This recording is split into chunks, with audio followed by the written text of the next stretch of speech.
Hello everyone, welcome to the channel enlightening world.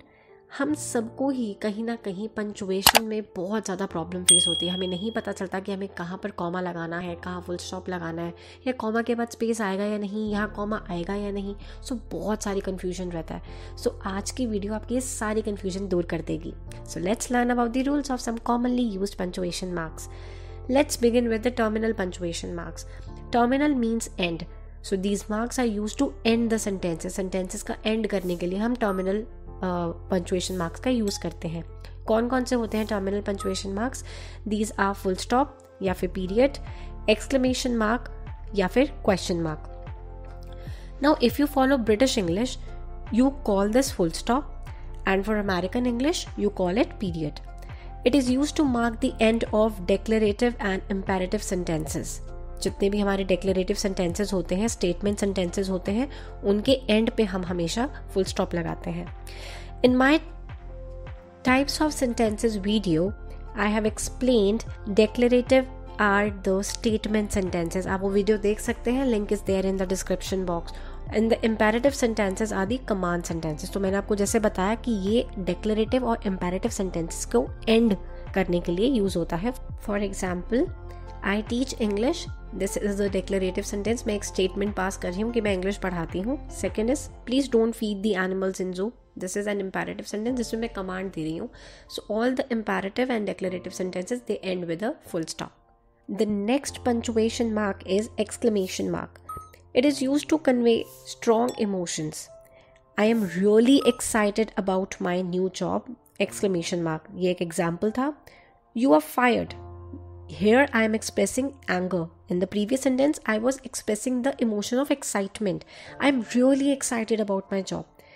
So किसी भी तरह से अगर आपको कोई इमोशन को हाईलाइट करके बोलना है तो आप एक्सक्लेमेशन मार्क का यूज़ करोगे. ये ज़्यादातर इमोशंस को एक्सप्रेस करने के लिए यूज़ होता है. Now look at these two sentences very carefully. Johnny, don't play with your food. Next is Johnny, don't play with your food. Now एक सेंटेंस में मैंने फुल स्टॉप का यूज़ किया है और एक में मैंने एक्सक्लेमेशन मार्क का यूज़ किया है और सेंटेंस जो है वो बिल्कुल सेम है. So one is without emotion. एक सिंपल कमांड है, Johnny don't play with your food. मैं आराम से बोल रही हूँ. बट अगर मैं बहुत ज़्यादा गुस्से से बोल रही हूँ Johnny don't play with your food, तो मेरी टोन में भी वो चीज़ आ रही है. और अगर टोन में आ रही है तो मैं लिखने में भी वैसा ही लिखूंगी. जब हम लिखते हैं तो हम अपने इमोशंस को एक्सप्रेस करके लिखते हैं. तो जब आपको इमोशंस को हाईलाइट करना है तो आप एक्सक्लेमेशन मार्क का यूज़ करेंगे. सेकेंड सेंटेंस में मैं अपना इमोशन ऑफ एंगर एक्सप्रेस कर रही हूँ. Now we also use exclamation marks after interjections. मैंने बताया था पार्ट्स ऑफ स्पीच में इंटरजेक्शंस क्या होते हैं, जिसमें आप अपनी फीलिंग्स या इस तरह के इमोशंस वाले वर्ड्स को यूज करते हैं. For example, wow exclamation mark, what a beautiful house, ouch, alas. इस तरह के वर्ड्स जो है वो उनको हम इंटरजेक्शन कहते हैं. Moving to the next one, that is question mark. It is use to mark the end of a question. Simple जितने भी क्वेश्चन टाइप के सेंटेंसेज है, क्वेश्चन टाइप सेंटेंसेज है, उसमें आप जिसमें आपने क्वेश्चन पूछा हो, you will put this mark in the end. What do you do? Question mark. Are you excited about the trip? Question mark. So मैं दोनों ही क्वेश्चंस में आपसे एक प्रश्न पूछ रही हूँ, एक क्वेश्चन पूछ रही हूँ. Time for an important tip. While using the terminal punctuation marks, never leave space after the last letter. For example, I am going to school. L के बाद स्पेस नहीं देना. L के बाद एकदम से आप फुल स्टॉप लगा दोगे. But if you want to begin a new sentence, आप मुझे इसके बाद बोलना है I am going to school, my school is in Rohini, तो अब आप जब फुल स्टॉप के बाद एक स्पेस देकर अपना नेक्स्ट सेंटेंस शुरू करोगे. One thing more, whenever we begin a new sentence after a mark, after full stop या after any termination mark, we should start it with capital letter. तो ये तो बहुत बचपन से पढ़ते आ रहे हैं हम, राइट. कैपिटल लेटर्स को हम अपर केस लेटर्स भी कहते हैं और स्मॉल लेटर्स को हम लोअर केस कहते हैं. I hope this is clear to you. Now let's move on to the part 2 of this video. पहला पार्ट हमने कर लिया जो कि टर्मिनल मार्क्स था. सेकेंड पार्ट है pauses. It tells the readers to stop briefly. Read करते करते हमें कहाँ पर पॉज लेना है या रुकना है, उसके लिए ये मार्क्स यूज होते हैं. So let's read them in detail. First mark is comma. Note it's comma, it's not coma. Okay, so this mark has 4 main uses जिनको हम डिटेल में पढ़ेंगे. Use number 1, to separate items in a list. Now we need to buy milk, eggs, flour and sugar for the cake. हमें cake के लिए milk चाहिए, अंडे चाहिए, आटा चाहिए और शुगर चाहिए। सो जहाँ जहाँ हम एक लिस्ट के बारे में बात करते हैं, एक सेंटेंस में किसी 3 या 4 आइटम्स के बारे में बात हो रही है, एक तरह की लिस्ट बन गई ना 3 या 4 आइटम्स की, तो वहाँ पे कॉमा प्लेस करते हैं। अब जहाँ जहाँ पे आपने कॉमा प्लेस किए रीडिंग के समय, आप वहाँ पर एक छोटा सा पॉज लेंगे। अब अगर आप सेंटेंस को ध्यान से देखो तो आप एक बात सोच रहे होगे कि जो स्कूल में तो हमें सिखाया गया था कि लिस्ट में लास्ट 2 आइटम्स में एंड आएगा और एंड से पहले तो कॉमा नहीं आएगा, बट मैम ने तो यहाँ पर कॉमा लगाया हुआ है। So let me tell you, ऐसा कोई भी रूल नहीं है कि हमें ये कॉमा नहीं लगाना एंड से पहले। It's totally your choice. But one thing, if you only have 2 items in your sentence, don't use a comma. We need to buy, simply say we need to buy eggs and flour. But if your list is more than 2, then more than 2 items हैं अगर आपकी list में, then put comma after every item of list except the last comma लगाकर, जो आप last comma लगा रहे हो वहाँ पे स्पेस ज़रूर देना। Let's see this example. This car is spacious, comma stylish. आपने स्पेशियस के बाद कॉमा लगाया, उसके बाद हमें स्पेस देना है, स्टाइलिश, देन कॉमा, फिर छोटा सा space and affordable, full stop.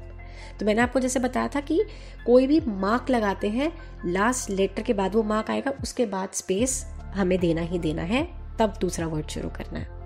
Now second use of comma is to separate words that are not the part of the sentence. अगर मैंने कोई एक्स्ट्रा वर्ड बोला है सेंटेंस में जो सेंटेंस का पार्ट नहीं है, तो उसके बाद मुझे कॉमा लगाना है। For instance, unfortunately he missed his flight. मैं सिंपल भी बोल सकती थी he missed his flight, but कभी कभी अच्छा बनाने के लिए सेंटेंस को बोल सकते हैं कि अनफॉर्चुनेटली, या उसका लक अच्छा नहीं था, unfortunately he missed his flight. तो ये अनफॉर्चुनेटली एक एक्स्ट्रा वर्ड है, इसलिए मैंने इसके बाद कॉमा लगाया। नेक्स्ट है frankly I don't like her attitude with me.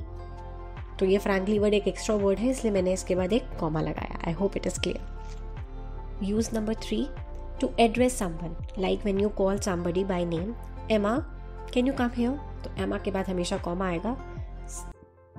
Next is sir please have a seat, sir के बाद आएगा क्योंकि मैं कोई सैल्यूटेशन या इस तरह से कोई चीज़ यूज़ कर रही हूँ, किसी को कॉल कर रही हूँ, बुला रही हूँ उसको किसी नाम से, तो आपको कॉमा लगाना है। Ma'am can I get you something, तो आप मैम के बाद भी कॉमा लगाएंगे क्योंकि ये क्वेश्चन है, तो लास्ट में क्वेश्चन मार्क आया है। Fourth use is to separate linking words. अब लिंकिंग वर्ड्स कौन से, जो 2 सेंटेंसेस को लिंक करते हैं, जोड़ते हैं, जैसे however, therefore. For example, her parents wanted her to be a doctor, full stop, however she had other plans. तो हाउएवर के बाद मैंने एक कॉमा ज़रूर लगाया because it's a linking word. तो जब वो दूसरे सेंटेंस को लिंक कर रहा है, 2 सेंटेंसेस को जोड़ रहा है, तो उसके बाद हमें कॉमा लगाना है। नाउ लास्ट यूज जो है उसको बहुत ही ध्यान से पढ़ना। It is use for clauses. Now clauses अपने आप में ही एक टॉपिक है, बट यहाँ मैं उसको शॉर्ट में ही समझाऊंगी जिससे आपको समझ आ जाए कि कॉमा का यूज़ क्या है क्लॉजेस में।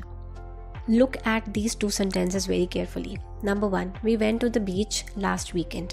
ये कंप्लीट सेंटेंस है अपने आप में, इसको इसलिए हम एक इंडिपेंडेंट क्लॉज कहते हैं। ये इंडिपेंडेंट है, किसी चीज़ पे डिपेंड नहीं है, अपने आप में एक कंप्लीट सेंटेंस है।